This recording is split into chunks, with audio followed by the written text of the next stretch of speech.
Buenas tardes. Yo aprovecho un minutito para agradecer la invitación, para agradecer la presencia de ustedes, para agradecerle a Gina la conversación. Varias trampas.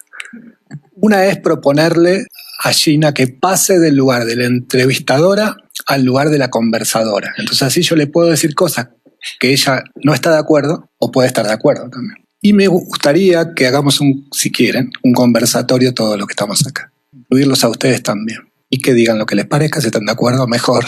Entonces, tomar todos los puntos los que yo creo que son todos los puntos a los que Gina se refirió, incluyendo al que no entra en la charla, que es el de la teoría. Si ustedes ven, cuando uno habla con personas de su propia disciplina, cuando hablan, me imagino, entre los médicos de medicina, cuando hablan entre los sociólogos de sociología, cuando hablan los que hacen tortillas de las tortillas, cualquier gremio del que se trate, hay una serie de supuestos muy fuertes que se dan por sabidos. En general, y esto se puede generalizar, la vida social está hecha, necesita que todos pensemos que sabemos qué es el Estado, qué es la familia, qué es la sociedad, qué es un individuo, ¿no? Una cosa que dice San Agustín, que es muy interesante y tiene que ver con esto que se puede trasladar. San Agustín dice algo así, no exactamente así, pero dice, todos sabemos lo que es el tiempo. Nosotros podemos decir, todos sabemos lo que es la sociedad, todos sabemos lo que es la familia, el Estado, las tortillas, el dinero. Entonces San Agustín dice, todos sabemos lo que es el tiempo hasta que nos preguntan qué es el tiempo. Traten de contestar qué es el tiempo. Van a decir, bueno, un conjunto de minutos. Bueno, pero los minutos son tiempo, entonces no es una buena contestación. Uno contesta con la pregunta, ¿qué es el tiempo? Tiempo. ¿Qué es la sociedad? Pensar eso, ¿qué es la sociedad? ¿Por qué hay sociedad? Y no, como dicen algunos importantes pensadores de lo social, ¿por qué hay sociedad y no guerra? Por ejemplo, es una pregunta que podemos hacer. O podemos decir, ya modificándolo un poco a la luz de los últimos sucesos, ¿por qué hay sociedad y guerra a la vez? ¿No? ¿O por qué hay sociedad y no dispersión? ¿Por qué estamos juntos? ¿Por qué nos reunimos? ¿Por qué hay algo como México, Argentina? Grandes conjuntos sociales. ¿Por qué hay chavos en la esquina? ¿Por qué hay familias? Son sociedades, son grupos. ¿Por qué? ¿Cómo funcionan los grupos humanos? ¿Qué son? Esas son las grandes preguntas de las ciencias sociales. ¿Qué es un grupo social? ¿Cómo se forma? ¿Cómo se instituye? ¿Cómo se reproduce? ¿Y cómo se transforma? Son grandes preguntas. Entonces, acá viene la cosa de la teoría. Uno dice, la teoría es aburrida, uno tiende a pensar en general, y uno tiende a decir la teoría es teórica, la teoría no sirve para nada, porque la teoría es una teoría. Entonces, podría decir, bueno, pero la teoría, ¿qué es en definitiva? ¿Una teoría qué es? Es una respuesta posible a una gran pregunta. ¿Qué es un gran autor en ciencias sociales, en filosofía? Bueno, es una persona que tiene una buena respuesta, un conjunto de buenas respuestas en relación a estas preguntas. Si ustedes le preguntan, pero lo mismo sucede, esto es una cosa que en general no le prestamos mucha atención, lo mismo sucede en la física, en las ciencias duras sucede lo mismo. La pregunta por el tiempo y el espacio, que son dos categorías fundamentales de cualquier forma de pensamiento, física sin duda, la pregunta por la materia, la pregunta por la energía, son preguntas. ¿Y qué es lo que tienen los físicos? Teorías. Ustedes saben que el átomo, ¿vieron el átomo? El dibujo del átomo, que es como una especie de sistema solar chiquitito. Entonces uno dice, ¿un átomo es un sistema solar chiquitito? No. Eso que nosotros pensamos que es un átomo es una teoría del átomo, es un modelo. El átomo no se ve, los físicos no lo ven. Y ahora parece que esa teoría no es una buena teoría. Parece que las partículas elementales no tienen esa forma. Es un modelo el átomo. Una teoría produce modelos para pensar, para ver. ¿Qué le preguntan? ¿Saben por qué el premio Nobel de Economía ganó el premio Nobel? Ustedes dirán, ¿porque sabe lo que es el dinero? No sabe. Tiene una teoría. Parece que es bastante buena. Entonces, si usted se pone a pensar esto un poco, está muy bien, por lo que me dijeron, no todos los que estamos aquí somos sociólogos, politólogos, etcétera, cosa que a mí me entusiasma mucho más, porque entonces cuando no hablamos con las personas del gremio, que ya creen que saben lo que es la materia, el tiempo, el espacio, los físicos, la sociedad, los sociólogos, los politólogos. Pero hay que hacer un ejercicio más. El sentido común que todos tenemos, no hace falta ser sociólogo, politólogo, filósofo o físico, el sentido común es una máquina productora de teorías. Es decir, es un conjunto de hipótesis sobre lo que son las cosas del mundo, que nosotros, por supuesto, que la tomamos por realidad, porque si nos estuviéramos preguntando permanentemente qué son las cosas, no podríamos ni tomar el pecero. Se va en las sociedades. Entonces, soy muy extendido en las introducciones.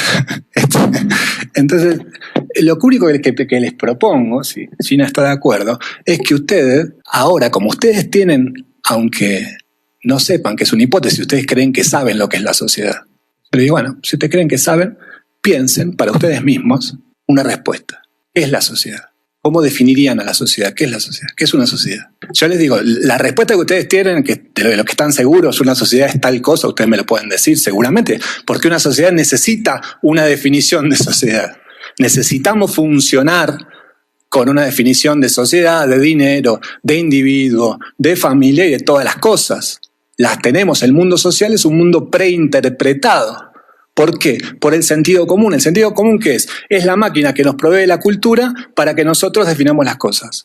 Funcionemos acorde a esas definiciones. Les digo una cosa más para provocarlos un poquito más. Cualquier afirmación que ustedes hagan sobre cualquier cosa social no tiene nada, o más bien, tiene un conjunto de supuestos teóricos infernales. Entonces ustedes dicen, por ejemplo, hay violencia porque hay necesidades, porque la gente es pobre. Es una teoría, es una hipótesis, es una buena hipótesis. Hay que ver, se puede trabajar con esa hipótesis. Otra hipótesis, que también circula entre nosotros, no, hay violencia porque hay gente que es mala. Entonces ven que son dos teorías distintas, que ven el mundo de manera distinta. ¿Esta qué está diciendo? Hay gente que es mala. Nace mala, no sabemos bien, es mala. Entonces, ¿ustedes qué tienen ahí? Tienen una teoría sobre la sociedad, sobre toda la sociedad, no solo sobre la violencia. Porque ¿qué están diciendo? Están diciendo, tienen una teoría de los conjuntos sociales, de las relaciones sociales y de los individuos. ¿Qué están diciendo? La gente nace de determinada manera, con determinado carácter, malo o bueno. Otra que dice no, de acuerdo a cómo la gente se eduque, así van a ser las personas. Si se educan en una cultura donde hay violencia, van a ser violentos. Fíjense qué práctico que es esto, es muy práctico, porque de acuerdo a la teoría que ustedes tengan, van a tomar determinadas medidas para resolver la violencia y no otras.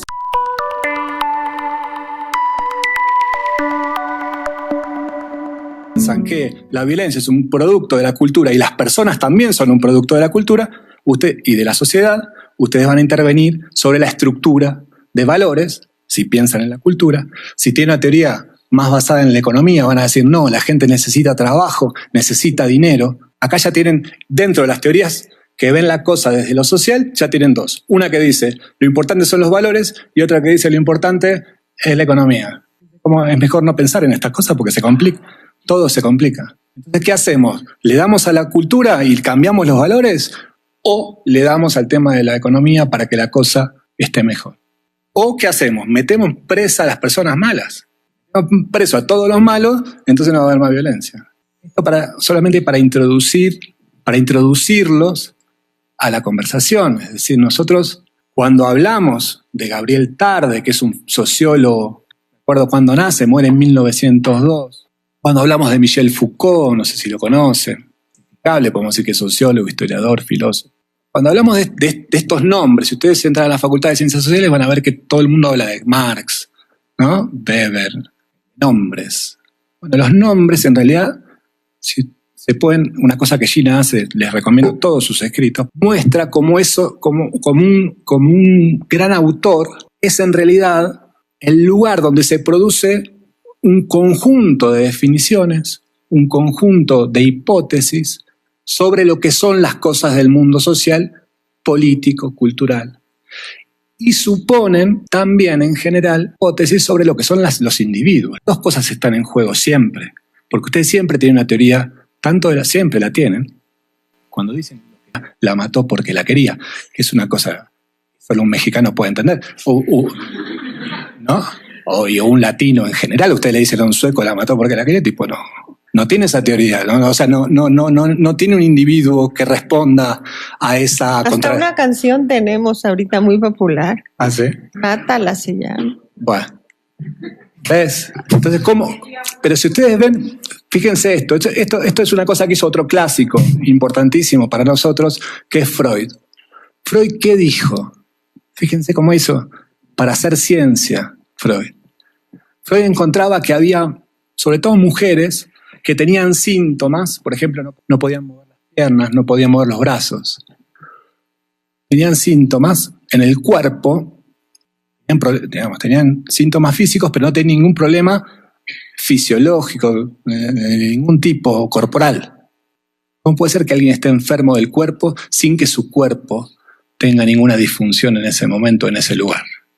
Freud dice, la pregunta que hace Freud es genial, porque él dice, ¿cómo tienen que ser las personas para que el cuerpo pueda enfermarse sin que tenga problemas biológicos? Tiene que haber un inconsciente. Las personas tienen que tener algo que se llama inconsciente, que es del orden de lo psíquico y no de lo físico, y que funciona psicosomáticamente. Funciona en el cuerpo y funciona en la cabeza, como si la cabeza no fuera el cuerpo, ¿no? Pero hay una distinción. Hay dos niveles, un nivel biológico y hay un nivel psíquico. Entonces, dice Freud, hay una causalidad psíquica. Hay cosas que pasan, que nos pasan, que son del orden de lo psíquico, no del orden de lo biológico. ¿Qué dicen los sociólogos? A ver, voy a tomar la invitación que me hizo para intervenir. Bien. Entonces ya voy a cambiar mi papel.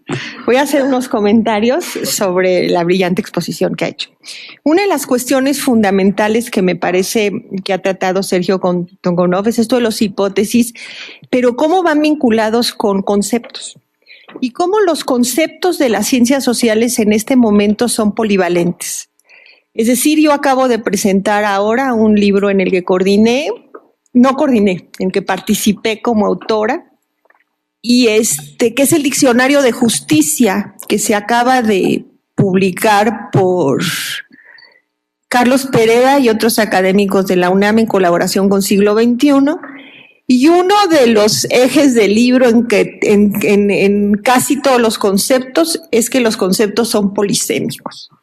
Casi todos cuando iban a escribir justicia, democracia, sociedad, por eso quizá la pregunta no es tan fácil y quizás se quedaron ustedes pensando en que no tenían la respuesta adecuada, cuando en realidad hay muchas respuestas, según la teoría a la que estamos pensando o los teóricos con los que conocemos más o nos identificamos, o lo que nosotros creamos como definición, pero a menudo los que creamos nuestras propias definiciones sin entender la tradición previa descubrimos el agua tibia, porque no sabemos qué habían dicho los autores previos sobre sociedad o sobre Estado, sobre democracia. Entonces los conceptos son polisémicos y yo creo que para eso sirven los clásicos, que es la pregunta que yo hacía al principio. Como dice Alexander, muchas veces no para entender nuestros acuerdos, sino nuestros desacuerdos. ¿Cuántas de ustedes han ido a una mesa sobre democracia en México?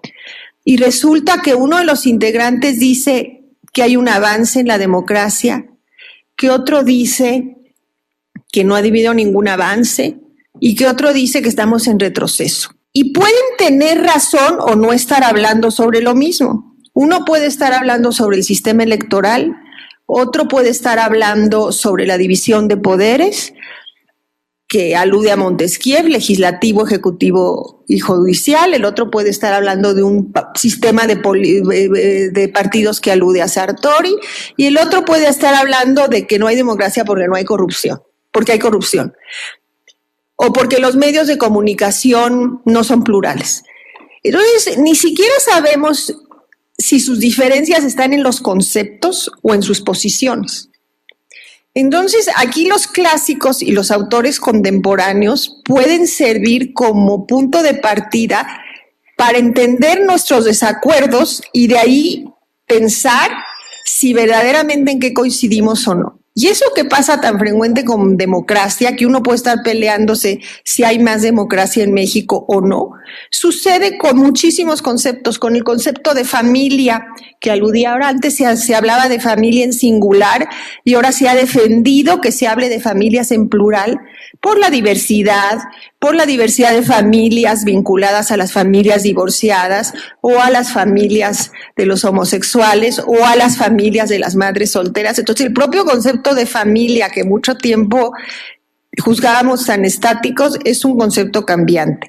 Entonces, me parece muy importante esto que ha dicho Sergio de los conceptos y cómo los conceptos se vinculan a hipótesis y a puntos de vista teóricos y a problemas de pensamiento. Entonces, realmente, simplemente para entender de qué definición partimos, pues la teoría es sumamente necesaria.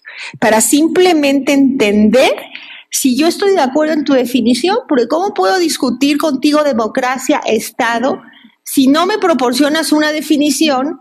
Y más ahorita en términos de lo que Ulrich Beck llama categoría zombie.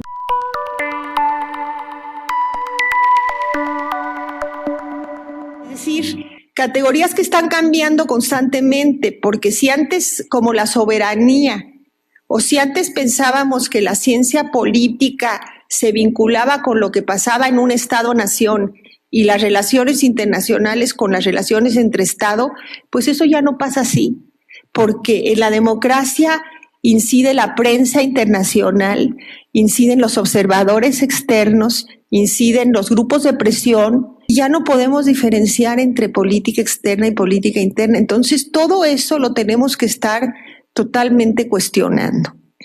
Y bueno, para hacer un poquito de comentarios, me parece muy interesante el ejemplo de la histeria en Freud, pero recordemos que Freud, como otros, pues era un misógino, como también lo era Durkheim. Y realmente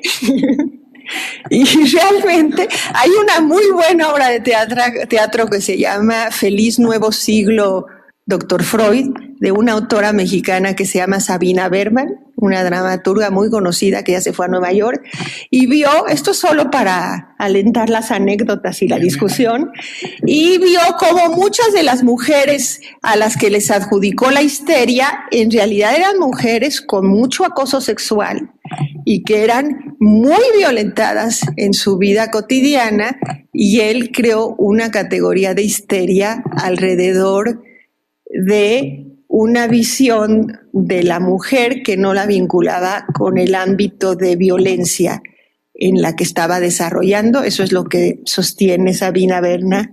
Entonces, esto es un ejemplo de cómo desde el feminismo también las categorías se están leyendo de forma diferente, y eso también es un símbolo de los tiempos, ¿no? Porque antes pues Durkheim simplemente dice en la división del trabajo que así es la división del trabajo porque el cerebro de las mujeres está menos desarrollado que el de los hombres, y hasta allá llega su definición, ¿no? Entonces, yo creo que esto también es un ejemplo de cómo las categorías cambian con las miradas de la cultura y con las miradas de género a las que ahora estamos más sensibles. Gracias. Bien. Por supuesto que quiero decir algo. Permítanme, voy a retomar. Me parece que estamos hablando podemos hablar alrededor de esto, y creo que Gina puede estar de acuerdo en esto. Yo acabo de decir, hay muchísimas teorías acerca de todas las cosas. Teoría en un sentido ahora tomado muy, muy laxo, hay que después ajustarlo mejor. Si yo digo que en el sentido común no hay, como muy bien agrega Gina, no hay una, sino hay muchas teorías sobre lo que son los hombres, lo que son las mujeres, sobre lo que es la libertad, sobre lo que es el poder, sobre todo. Entonces me parece que se pueden decir dos cosas. La primera es que el mundo social es una lucha de interpretaciones. La dimensión de la política. La política, en mi opinión, y en el de varios, en mi opinión, una de las diferencias fundamentales es que una teoría, ahora en un sentido estricto, una teoría científica, es un conjunto, como muy bien dijo Gina, una palabra fundamental que yo no había aceptado. Es un conjunto de hipótesis, pero hipótesis formuladas con conceptos. Y los conceptos para mí son palabras distintas a las palabras del sentido común. Entonces, antes que eso, una primera cuestión. las ciencias saben o tienen que saber que trabajan con hipótesis, que trabajan con teorías. El sentido común no sabe que trabaja con teorías. El sentido común, yo siento que somos todos iguales, es lo que siento. Igual, mi papá no siente que somos todos iguales. Siente que mi mamá tiene que hacer la comida y dejar de hablar tanto porque él tiene que estar ocupado. Entonces, hay un compromiso afectivo en el sentido común, en la cultura que a uno lo formó, ¿no? Por eso uno se compromete con sus ideas y no las trata como hipótesis. Mira, el sentido común, y esto está muy bien, y la política dice lo mismo, mira, a mí no me importa que esto sea una hipótesis, es la hipótesis que a mí me gusta. ¿Cuál es la hipótesis? Que somos todos iguales, y me revela la desigualdad, me revela la opresión en el cuerpo. ¿Ven? Bueno, ahora la pregunta es, cuando hacemos ciencia, ¿qué hacemos?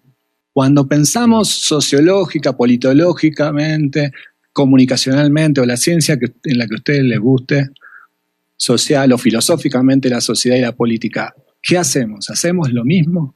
Bueno, una posición que es la que a mí me gusta es no hacemos lo mismo, no podemos hacer lo mismo.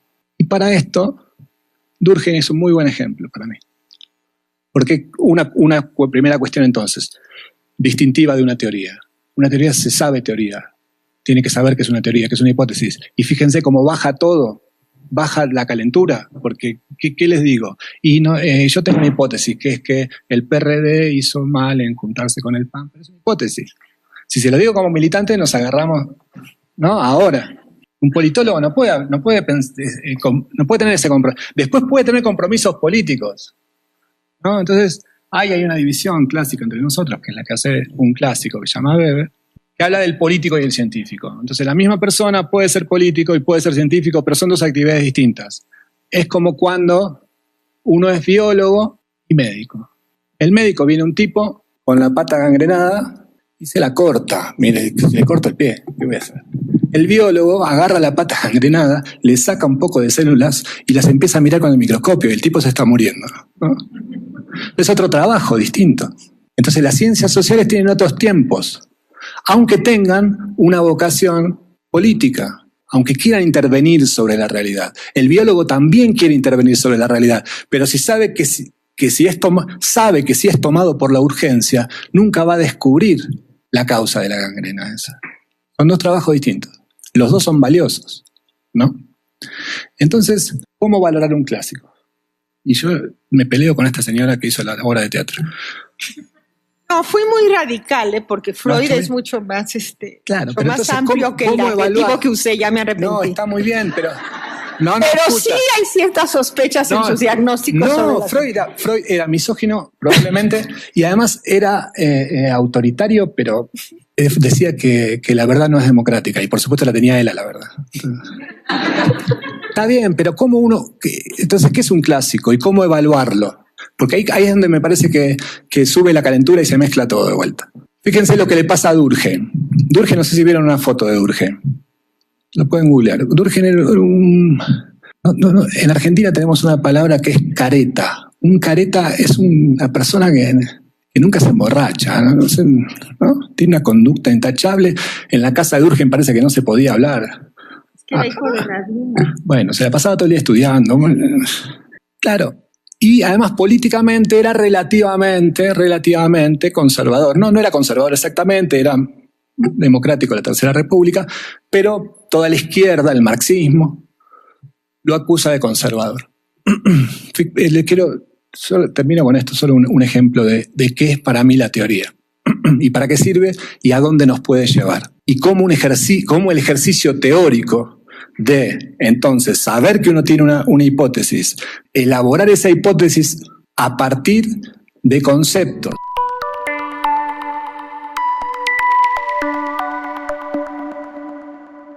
Definidos, no indefinidos, no basculantes como los de la lucha política y social, no basculantes como cuando yo les pregunto qué es la sociedad y qué sé yo. Bueno, pero si ustedes quieren hacer ciencias sociales, la diferencia es esa, ustedes tienen que tener una definición de sociedad. Por lo menos, ¿qué es eso, esa definición? Es un enfoque. Usted, en mi opinión, si usted quiere hacer ciencias sociales, o en todo caso, en mi opinión, el ejercicio, aunque no quieran hacer ciencias sociales, el ejercicio sería ver a cada uno de los A ver, descubrir cuáles son las distintas posiciones generales, las distintas grandes teorías que hay para pensar los problemas sociales y hacer el ejercicio de mirar sistemáticamente a la realidad con una de esas posiciones. No mezclarlas, no las mezclen. Esa es mi recomendación, no las mezclen. Hagan el ejercicio.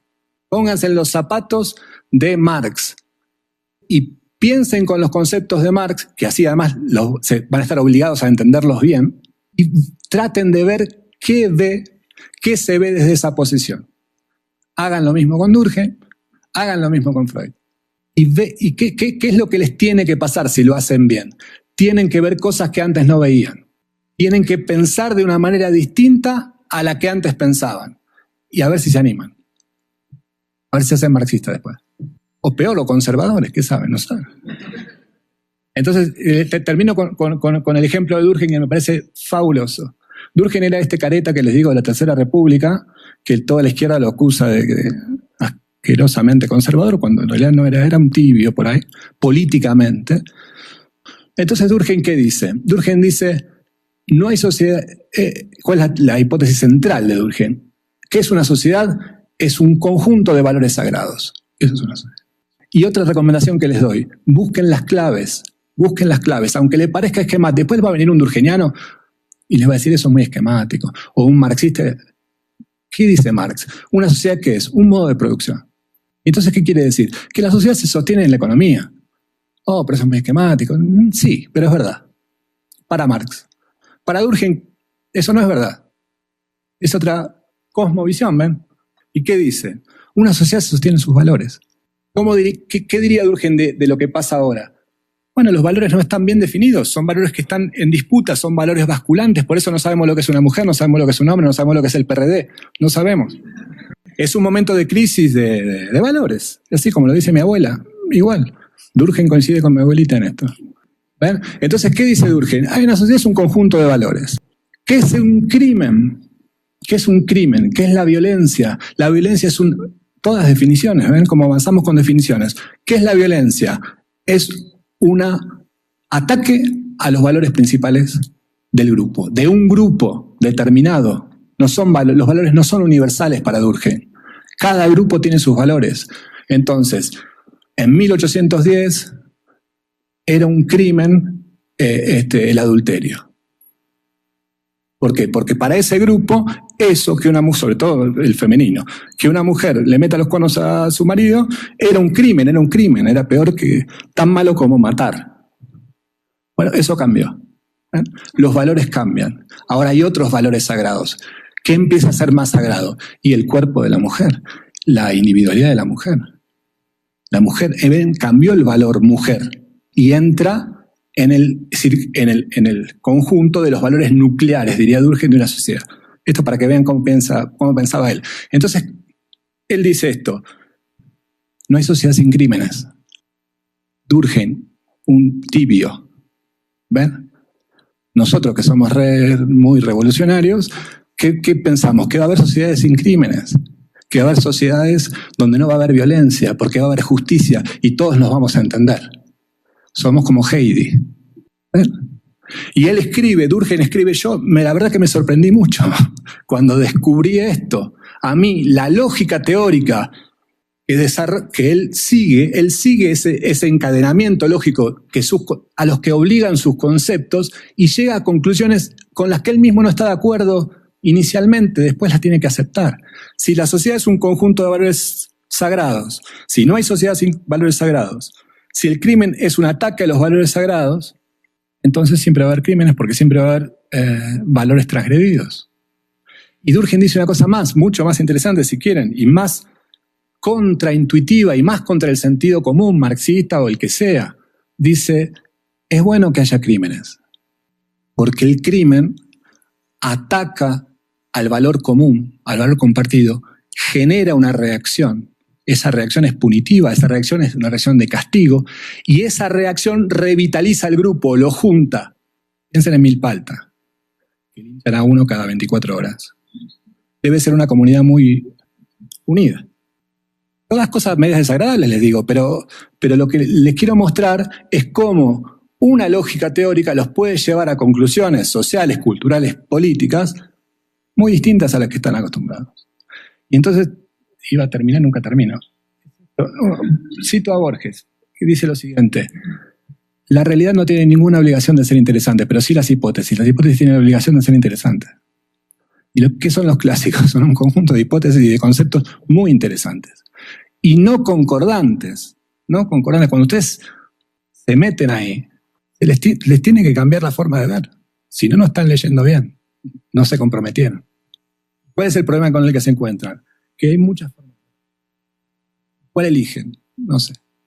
Bueno, pues muy interesantes, y afortunadamente estamos en una época de fin de dogmatismos, porque antes pensábamos que una corriente era la única, o éramos marxistas o éramos estructural funcionalistas. Entonces estamos en una época de apertura en las ciencias sociales que, por un lado, pues tenemos más libertad, pero mucho más angustias.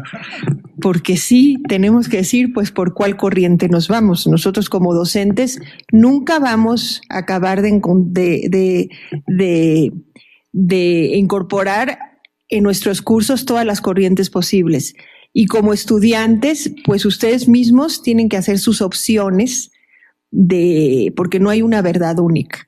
Y eso nos plantea un panorama pues muy promisorio para las ciencias sociales, porque todavía en mi época o uno era marxista o era visto mal, o uno era estructural funcionalista, entonces estaba del otro lado. Aunque no supiera bien lo que era estructural funcionalista, ya estaban las categorías puestas de que estás en un lado, ahora estás del otro. Ahora, como tú dices, es el PRD y está el PAN, pues ya esa es otra cuestión que no tiene que ver con nuestro. Voy a retomar a Borges, que me fascina que lo cite, porque también Borges dice: clásico es un libro que las generaciones de los hombres, ahorita diríamos también mujeres, urgidos por diversas razones, leen con previo fervor.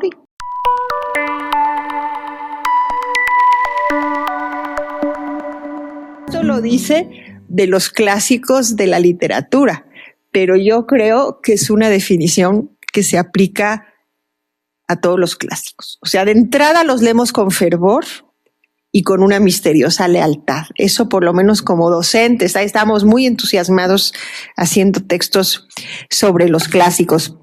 Yo quisiera hacer también, me parecieron muy interesantes y muy agudas las observaciones de Sergio, y creo que cuando volvió a más, hace la observación sobre las mujeres, pues también nos remite a cuestiones temporales y al mismo tiempo de relatividad con otras culturas, porque evidentemente en el llamado occidente, entre comillas, porque también es un término que se tiene que discutir, pero digamos menos en Europa, Estados Unidos, las culturas de América Latina, tenemos otra concepción de mujer, y el adulterio no lo lleva a la muerte, pero todos sabemos que en varios países árabes el adulterio se sigue castigando. No quiero generalizar, pero en algunos países, porque tampoco voy a generalizar, porque también hay discriminación en este sentido de poner a todos los árabes en una canasta, y no quiero hacer eso con la profunda discriminación que existe hacia ellos en Europa, pero sí sabemos que hay ciertas culturas con ciertos rasgos en unos países donde se penaliza la muerte a las mujeres que cometen adulterio. Entonces, también la relatividad cultural sigue operando en nuestro mundo, como dijo Sergio, porque es crimen de acuerdo a los valores de un grupo. Entonces, esto se hace evidente en términos de cómo se valora a la mujer. Y ya que tanto he hablado de los clásicos, Sergio y yo misma, yo le quiero preguntar, a propósito de su libro sobre Tarde, Foucault y Deleuze, ¿qué pasa con los que no se reconocen como clásicos hasta después? O sea, tenemos una tríada un poco sagrada de Marx, Durkheim y Weber, y tenemos un conjunto de autores a lo que nosotros, al hablar de Simmel, hemos llamado como clásicos tardíos. que muchas veces estuvieron no reconocidos durante mucho tiempo y de repente se redescubre el valor de la cultura y entonces se le asimen. Se ve que la forma de escribir en ensayos pues no es tan malo para la academia y se vuelve a recuperar. Lo mismo pasa en el caso de Norbert Elias, un sociólogo que no se leyó durante mucho tiempo, y cuando viene esta cuestión que maneja también Sergio de la sociología relacional y de la cuestionamiento a la separación entre individuo y sociedad, entonces hay un nuevo resurgir de Norbert Elias. Entonces, ¿qué hace un clásico? ¿Qué hace que un clásico caiga dentro del canon? ¿Y qué nos puedes hablar tú de Gabriel Tarde, este contemporáneo de Durkheim, con el que Durkheim discutió tanto y que finalmente pasa a la sociología Durkheim de una forma mucho más consagrada, y Tarde difícilmente sabemos de él hasta que vuelve, según dices en tu propio libro, a ser recuperado por Deleuze, ¿no? Y ahora por Latour. Entonces, ¿qué nos puedes decir? En el caso particular de Tarde, me gustaría que nos presentaras, porque creo que lo conocemos poco en esta facultad, y luego que reflexionaras en torno, que quizá también se vincula con los valores de la época, como dijo Weber en la objetividad del conocimiento. Es decir, ¿qué hace que alguien pase como clásico y otro no, y alguien se ha recuperado después? Háblanos sobre Tarde. No sé, les hablo sobre Tarde, no sé, solo diría esto para seguir con el juego que les proponía al principio. Ahora les voy a hacer otra pregunta. No, pero por lo menos piénsenlo, si quieren se lo anotan, porque les voy a hacer otra propuesta. Si ustedes podrían, en su cabeza o en su cuaderno, dibujen una sociedad. Un conjunto de personas es una definición de sociedad, es la primera que nos viene, a mí la primera que me viene, un conjunto de individuos que es lo mismo. La primera que nos viene. Pero es la primera que nos viene porque es la más fácil, porque no dijimos mucho. Porque lo que tenemos que decir es qué es ese conjunto y qué son esas personas. Y qué es primero tenemos que decir si quieren también. Entonces, si ustedes ven, y también tiene mucho que ver con, me parece que si a esta primera definición, un conjunto de personas, ustedes se la van a aclarar para ustedes mismos, para lo que ustedes piensan que es, si dibujan ese conjunto de personas. ¿Cómo los dibujan? ¿Cuál es la figura que en su cabeza corresponde a ese conjunto de personas? En mi opinión, las imágenes, hay imágenes muy, muy claras finalmente y muy claves que lastran nuestro pensamiento. Yo les diría más, dirigen nuestro pensamiento. Son, en general, figuras simples. Nosotros tendemos a reducir nuestro pensamiento a esas imágenes, incluso a nuestros conceptos. Yo se lo facilito. Ustedes pueden levantar la mano o apretar el botón, a la sociedad como un conjunto de personas que sería todos unos muñequitos, hombres y mujeres, uno al lado del otro. Muñequitos, unos con el triangulito de la falda. Ustedes son más audaces y menos, y tienen una imagen menos liberal y menos naturalista. Hay toda una teoría filosófica, social y política detrás de esas figuritas, que se llama naturalismo, que es una de las matrices fundantes del pensamiento moderno occidental. El pensamiento moderno occidental europeo, que después se difunde por todo el mundo. Que alcanza sus posiciones más claras en el contractualismo. Entonces la sociedad, ¿qué es? Un conjunto de individuos que hacen un contrato, pactan pertenecer a la sociedad. Miren todo lo que están diciendo con los muñequitos. Pactan pertenecer a la sociedad. Pertenecen porque quieren. ¿Por qué pertenecen? Porque son racionales. Esas personas son todas racionales. De la misma razón, la razón es universal. Y por eso son iguales. Y por eso son libres. Y por eso son responsables de sus actos. Y por eso pueden ser castigados por el Estado. Todo eso lo tienen en la cabeza con los muñequitos. Ya lo tienen en la cabeza. Tienen una teoría gigantesca de sociedad. ¿De dónde sacaron que las personas son racionales? Si son mexicanos saben que no somos racionales. Fíjense cómo acá hay otra tensión entre la teoría y la práctica. ¿Por qué? O una tensión, que es tal vez la que se le presta poca atención, que es que cuando uno quiere pensar algo, lo piensa con una teoría. Entonces, cuando ustedes quieren pensar a la sociedad, piensan en muñequitos. Cuando se toman el pecero no hay ningún muñequito. O mejor el metro. El metro a las 5 de la tarde. No es de muñequito, de pacto, de nada, hay que entrar. Pero cuando uno piensa, ¿por qué? Porque tiene malas teorías disponibles, tiene malas teorías, malas, a mí no me gustan. Digo, tiene grandes teorías disponibles. Ahí viene como uno puede empezar a elegir.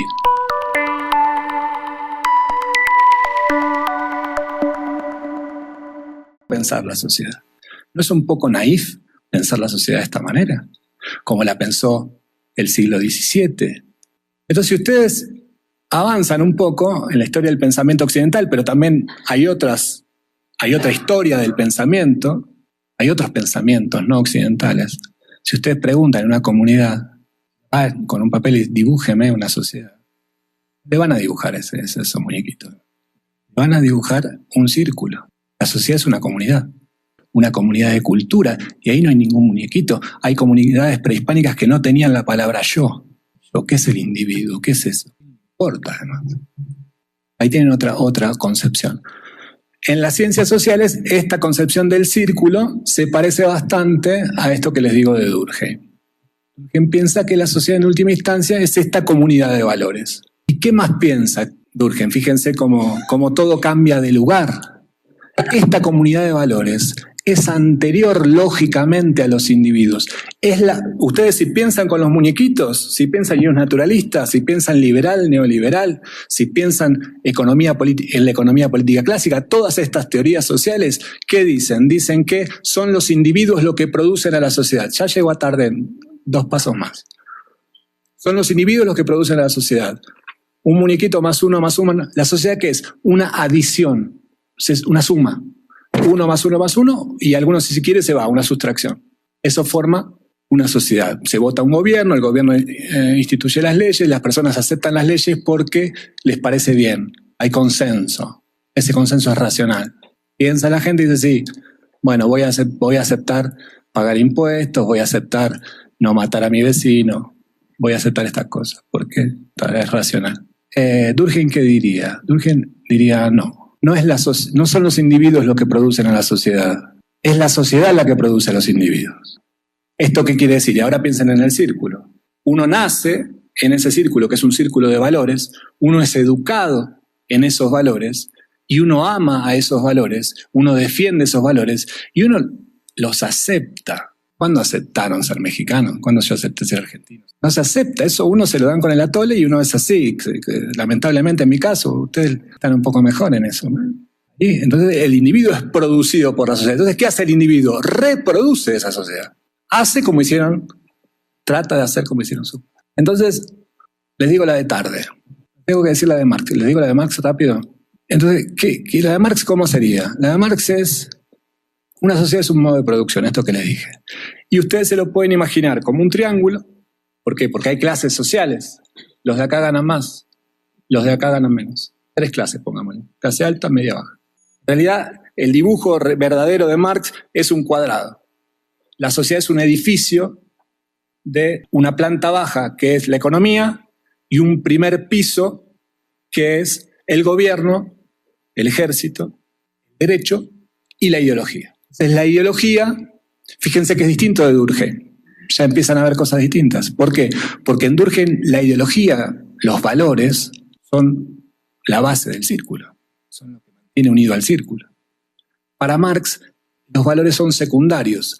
Lo que mantiene unido al círculo y al mismo tiempo lo hace conflictivo, hay ahí una dialéctica conflictiva entre clases, es la economía. ¿Qué hay entonces? Hay explotación de una clase hacia otra, hay dominio de una clase hacia otra. Y eso se produce fundamentalmente en el mundo del trabajo. El trabajo es la base de la sociedad. ¿Qué hace la ideología? La ideología miente. Hace creerle a las personas que son todas iguales, cuando en realidad hay ricos, hay pobres y hay clase media, y no son todos iguales, en ningún sentido, prácticamente. Entonces tomemos estas dos y veamos en qué se parecen. La de Durkheim y la de Marx se parecen en que piensan con un concepto muy importante para la ciencia, por lo menos clásicas, que es el de estructura. Hay estructuras sociales.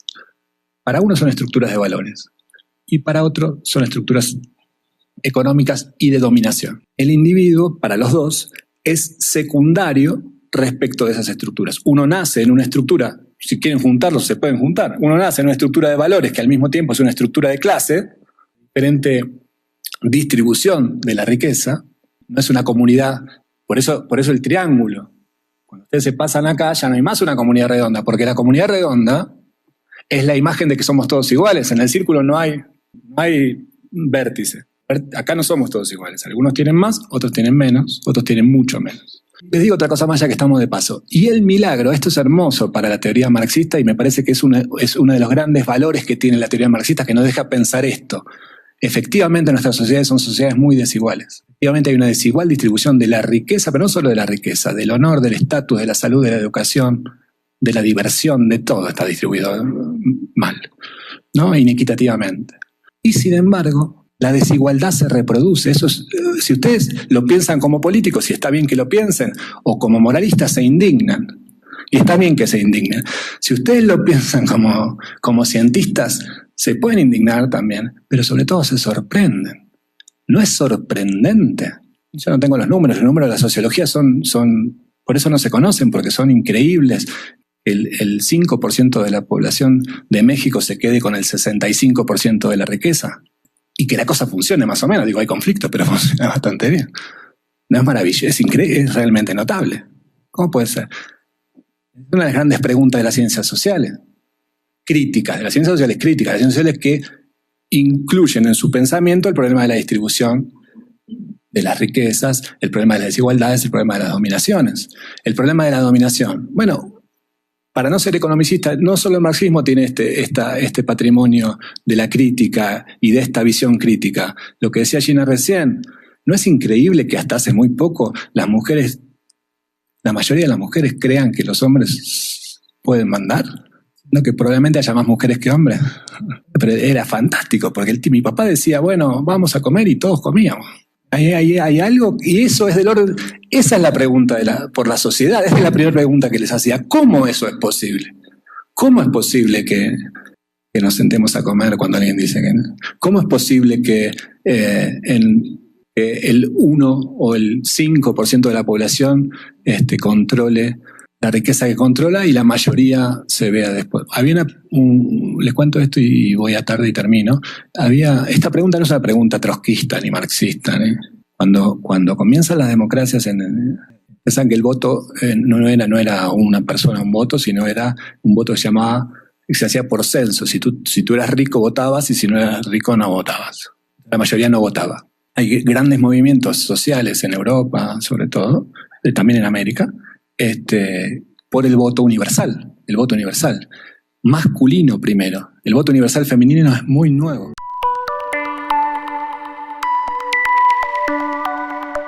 El voto universal, que todos votemos. Entonces, ¿qué decía la élite gobernante y la élite económica? ¿Qué decía? Nosotros no podemos permitir un hombre, un voto. ¿Por qué? Porque los que no tienen nada, o los que tienen poco, los que tienen menos que nosotros, son más numéricamente que nosotros, se van a agrupar, van a hacer sus propios partidos políticos. Esos partidos políticos van a gobernar a favor de ellos y en contra de nosotros. Eso decía la élite, por ejemplo, inglesa hace 200 años. Eso hace 150 años que hay un hombre, un voto, y eso no se verifica. La distribución de la riqueza sigue más o menos parecida. O incluso se ha concentrado más. Se ha concentrado. Después de la década de 1970 se concentró muchísimo la riqueza. En democracia. Una maravilla. Sobre todo si uno tiene dinero. Para los que tienen dinero, ¿sería esa maravilla? ¿Cómo funciona esto? Bueno, entonces uno puede, en mi opinión, ¿para qué sirven los clásicos? Para buscar respuesta a esto. Para buscar respuesta. ¿Qué dice? ¿Cómo pensar esta maravilla que queremos, digo, maravilla en términos de la fascinación que provoca una pregunta, pero en realidad también si uno tiene una vocación crítica, uno dice, ¿yo para qué quisiera entender cómo funciona? Bueno, para cambiarlo. Para cambiarlo. Hay otra relación entre la teoría y la práctica muy importante. Y es la teoría, en mi opinión, la que nos abre un camino que la ideología no nos da. La ideología ya nos contestó todas las preguntas, no se maravilla por nada. La ideología se indigna, sabe bien cómo funcionan las cosas. ¿Por qué los hombres siguen mandando, tienen tanto prestigio? ¿Por qué los ricos siguen siendo tan ricos y los pobres tan pobres? Uno se indigna.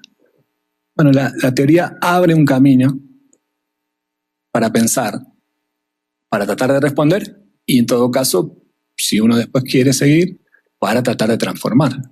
Porque también una buena teoría social tiene que contestar la pregunta, no solo cómo se producen y cómo se reproducen estas sociedades desiguales, sino cómo se transforman. Entonces, cuando uno se enfrenta con un clásico, uno le tiene que hacer estas preguntas. Y los clásicos son clásicos porque en general las contestan de alguna manera. De una manera, en general, consistente, bastante consistente. Entonces ahí está Marx diciendo, bueno, lo que pasa es esto. Hay explotación, hay ideología, hay ejército y policía y la sociedad se reproduce con esas cosas. Y se reproduce en su desigualdad. Es una explicación. Otra explicación es la de Tarde. ¿Tarde qué dice? ¿Qué es la sociedad? La sociedad es imitación. Es contagio. En definitiva, para Tarde, las personas son como ovejitas. Se copian. Copian modelos. Entonces, ¿qué modelo hay ahora? Ahora el modelo es ser flaca. Bueno, entonces voy por ahí. ¿Cuál es el modelo? Y el modelo es tener autos. Bueno, entonces, ¿qué hay para Tarde? Hay invenciones. Una invención para Tarde es un ejemplo. Se produce un modelo. En realidad, ¿qué combina el modelo? Combina creencias y deseos. Una creencia. Yo creo que la estética posmoderna, occidental, anoréxica, es la que no tiene deseo eso y al mismo tiempo creo que es lo que me permite integrarme socialmente, me van a ver mejor. Hay un discurso ahí de la moda, y hay un deseo, una voluntad. Y eso se contagia o se aprende. Las niñas las educan como niñas, los niños como niños, los ciudadanos como ciudadanos obedientes. ¿Cómo se hace eso? ¿Cómo se sabe cómo es una sociedad para Tarde? Bueno, hay que buscar cuáles son las invenciones que ha habido en esa cultura o que esa cultura ha recibido y cómo esas invenciones han ido de un individuo a otro, de un cuerpo a otro, más que de un individuo. Para Tarde la noción de individuo es una noción que no tenemos tiempo ahora, pero no sería tan importante el individuo para Tarde. Para Tarde lo que sería importante es que el cuerpo es capaz de creer y de desear. Entonces recibe modelos de sus padres, pero también recibe modelos de la televisión, también recibe modelos de los partidos políticos, de las religiones. Entonces, ¿qué hay que ver? ¿Qué hay que hacer para saber cómo es una sociedad? Hay que ver cuáles son los flujos, las corrientes de modelos y cómo son esos modelos que pasan, que se repiten de un cuerpo al otro y que lo subjetivan, ¿ven? Lo hacen sujeto. ¿Yo qué soy? Yo soy saquito, lo que aprendí en la facultad y lo que me enseñó mi mamá, eso es lo que soy. Yo no soy nada. No tenía, como dice el naturalismo, yo no traía ninguna razón, ninguna moral, ni ninguna estética en el cuerpo. El cuerpo no tiene nada de eso. En eso Freud y Tarde se parecen. Para Freud y para Tarde el cuerpo es un cuerpo deseante. Una noción clave para estos dos autores es que somos sujetos del deseo. El sujeto del deseo es ese tipo que hace cosas que no le convienen, que es contradictorio, que sigue fumando. Vas a morir, bueno. No es racional. El sujeto del deseo. ¿Cómo es la vida social? Bueno, es el surgimiento de invenciones, es decir, formas de hacer, de sentir o de pensar, es que en un momento, y Tarde usa esta palabra, se ponen de moda. Entonces, ¿qué hacen? Se contagian, se expanden. ¿Y qué hacen? Y van haciéndose parecerse, esos cuerpos son parecidos, forman parte de un grupo porque tienen los mismos. Y esto es un secreto de Tarde, en un nivel son semejantes. Porque para Tarde, a diferencia de Durkheim y a diferencia de Marx y a diferencia de los marxistas y de los durkheimianos, no hay bloques, no hay todos, no somos, tú eres comunista, tú eres neoliberal, tú eres perredista.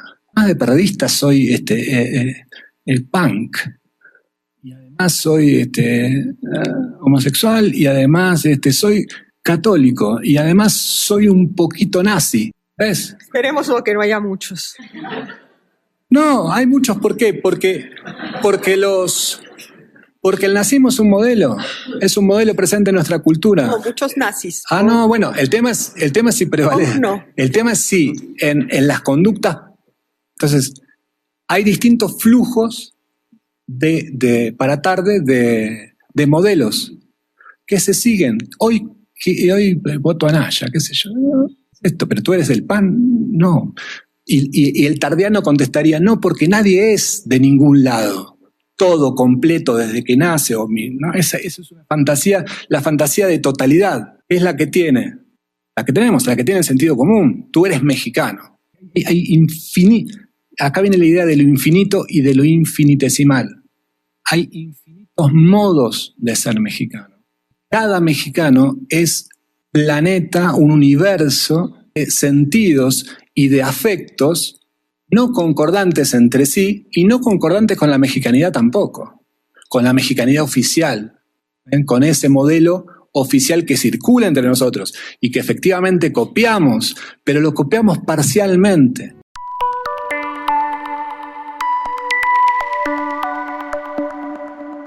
Que la totalidad no existe para Tarde, no hay todo.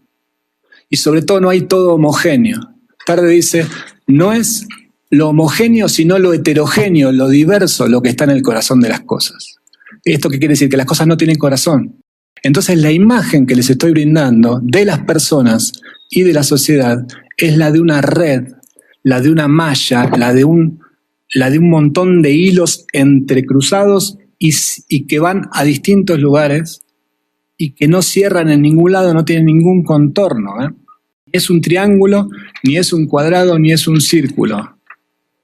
Es como un universo estallado, una constelación que además está siempre en movimiento. Porque todos repetimos el modelo del mexicano, pero todos lo repetimos variado. Todos lo repetimos un poco infinitesimalmente diferente. Para Tarde no existe la igualdad, solo existen diferencias. La semejanza es una diferencia que tiende a cero, no es una igualdad, no hay igualdad.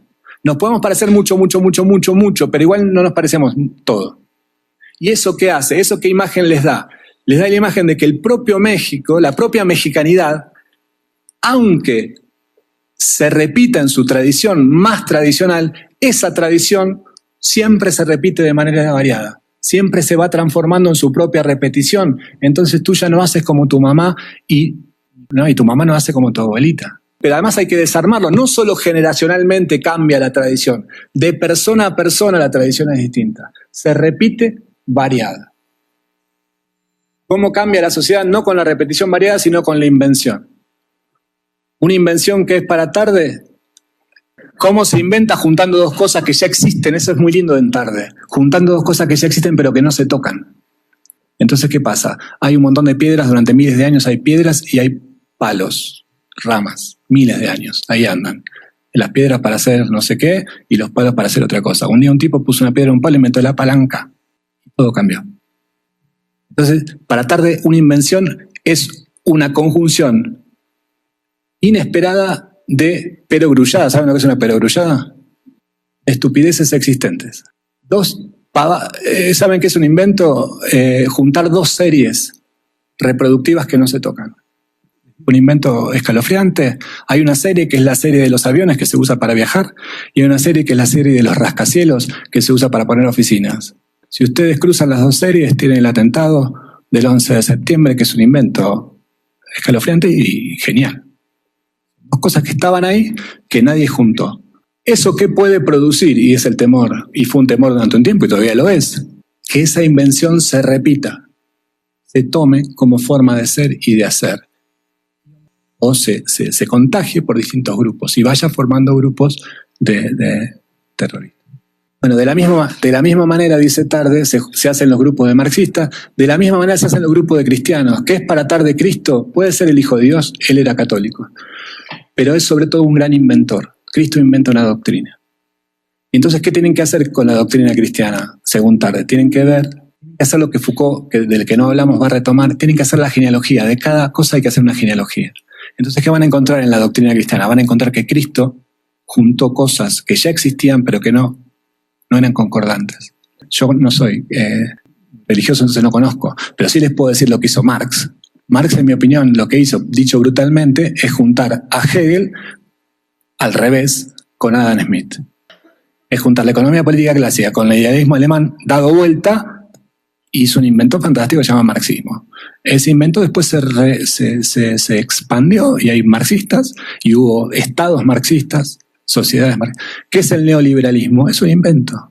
Foucault hace la genealogía del neoliberalismo. Las cosas que ahora repite el secretario de Hacienda, las recetas que aplica el secretario de Hacienda, tienen su origen en estos doctrinas neoliberales que se aprenden en las facultades, se ven por televisión, se difunden y van haciendo sociedades neoliberales.